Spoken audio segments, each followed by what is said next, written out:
வணக்க மக்களே, மார்கழி 27ஆம் நாள் கூடாரை வெல்லும் சீர் கோவிந்தான்னு பாசுரம் பாடக்கூடிய 27ஆம் நாளுங்க. இன்னைக்கு ஆண்டாள் நாச்சியாருக்கு நான் என்னென்ன பிரசாதங்கள் பண்ணியிருக்கேன்னு பார்க்கலாமா? வாங்க. இன்னைக்கு என்ன அவ்வளோ ஸ்பெஷல் கேட்டிங்கன்னா, மார்கழி மாதம் 30 அந்த அம்மா நோன்பு இருக்கிறாங்க, கண்ணனையே அடையணும் அப்படின்ட்டு. நோன்பு இருக்கமோ ஸ்டார்டிங்கில் பார்த்தீங்கன்னா ரொம்ப ஸ்ட்ரிக்டாக இருக்காங்க. அழகாக ட்ரெஸ் பண்ணிக்க மாட்டேன், மை வச்சுக்க மாட்டேன், புது துணி போட்டுக்க மாட்டேன், பாலெல்லாம் சாப்பிட மாட்டேன், நெய்லாம் சாப்பிட மாட்டேன்னு இருக்காங்க.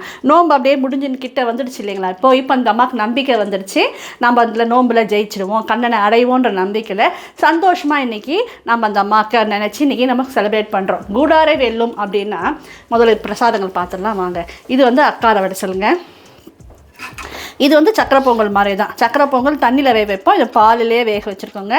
நிறைய நெய் ஊற்றி செய்யணும். அதாவது மூட நெய் பெய்து முழங்கை வழியாருன்னு சொல்கிறாங்க. அந்த மாதிரி அந்த சக்கரை வடிசலை கையில் எடுத்தால் இந்த அளவுக்கு வழியணுமா நெய், மூட நெய் பெய்து முழங்கை வழியாறு அப்படின்னு அந்தளவுக்கு ஊற்றலான்னு ஓரளவு ஊற்றி அக்கார வடிசல் செஞ்சுருக்கேங்க. சக்கரை பொங்கல் செஞ்சுருக்கலாம். ஐயப்ப சுவாமிக்கு நிறைய சக்கரை பொங்கல் பண்ணிட்டேன், அதனால இன்றைக்கி காலையில் அக்கார வடிசல் கொஞ்சமாக பண்ணியிருக்கேன்.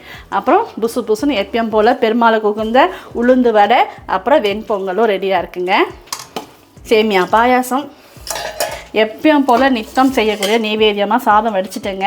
கொஞ்சம் நெட்டாக வடிச்சிருக்கேன். இதுக்கு மேலே ரெஸ்ட்டு தான். பசங்க மத்தியானம் ஃப்ரைட் ரைஸ் தான் அழைச்சிக்கிட்டோன்னு. இதுதான் கொஞ்சம் சொதப்பிடுச்சிங்க. பச்சை பயிர் ஊற வச்சுருந்தேன் சுண்டலுக்காக, கொஞ்சம் சாஃப்டாக வெந்துடுச்சு, அதனால் தாளிக்கல, அப்படியே சிம்பிளாக விட்டேன். எல்லாம் வந்துடுச்சாப்பா.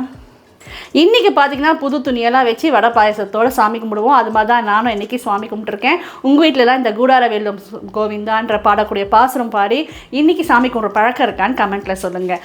கூடார வெல்லும் அப்படின்னா எல்லாரையுமே அணைச்சிக்கக்கூடிய பெருமாள், அதாவது பெருமாளை சேராத தனியாக நிற்பாங்க இல்லையா, அவங்களுமே கூட சேர்ந்து அணைச்சிக்கக்கூடிய திறமை உடையவர் அப்படின்றது கோவிந்தா அப்படின்னு அவரை பாராட்டி அந்த அம்மா பாசுரம் பாடுறாங்க. இதுதான் இன்றைக்கி நம்ம வீட்டில் பிரசாதங்க. உங்கள் வீட்டில் தான் என்ன சாமி கும்பிட்டீங்களான்னு கமெண்ட்டில் சொல்லுங்கள். தேங்க்ஸ் ஃபார் வாட்சிங். பாய்.